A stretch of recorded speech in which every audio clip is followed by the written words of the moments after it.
今天的目的地呢是新竹縣北埔鄉南埔村的番婆坑。我的祖父鄭紅軍當年有在這邊投資開礦因為早期那個農業時代的能源礦這個煤炭是非常主要的這個能源的來源，所以他們就在這邊開礦。我父親出事的時候呢，後來我祖父就想到，就把它丟到山裡面來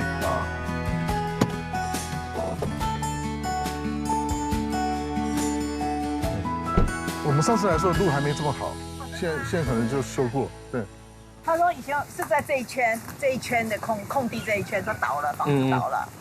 又問我先生。对，見證者。見證者要問見證者。現在房子都不見了。房子不見了。橋頭這裡哦，都倒掉了。沒有，我很小啊。以前没有来过。沒有，他帶我來的，他帶我來，我才。他都不知道他們家的家產在哪裡呀？煤礦在哪裡呀？對呀。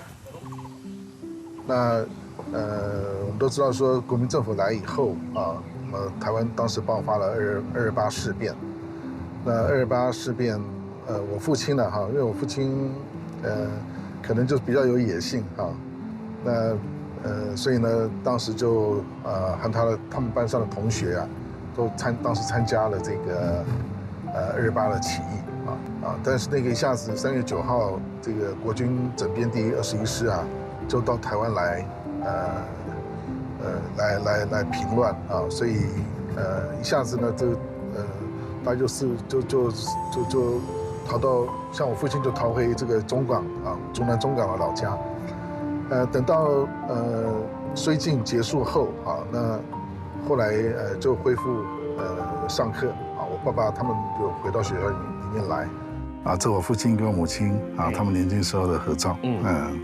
我母親是很漂亮，在那個民國36年的6月就一批就台大法學院經濟專修科的學生，一批呢都集體的參加了中國共產黨台灣省工作委員會，因為他們不喜歡當時國民黨的政府對共產黨政府的確是存在有幻想所以我父親就參加這個地下黨的活動。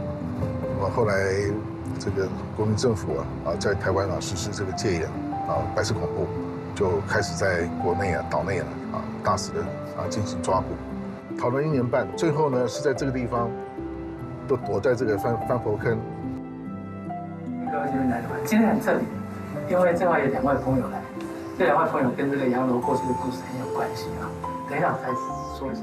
我們也要開始去思考，除了我們的生活當中的和解之外那我們要怎麼樣去共同追求我們這個台灣，我們這個國家共同的未來，用這個憲政民主的這個價值，共同凝聚我們台灣人的團結形成我們新的國家的共同的這個認同這個價值的基礎。那這個就是我們台灣社會和解很重要的一個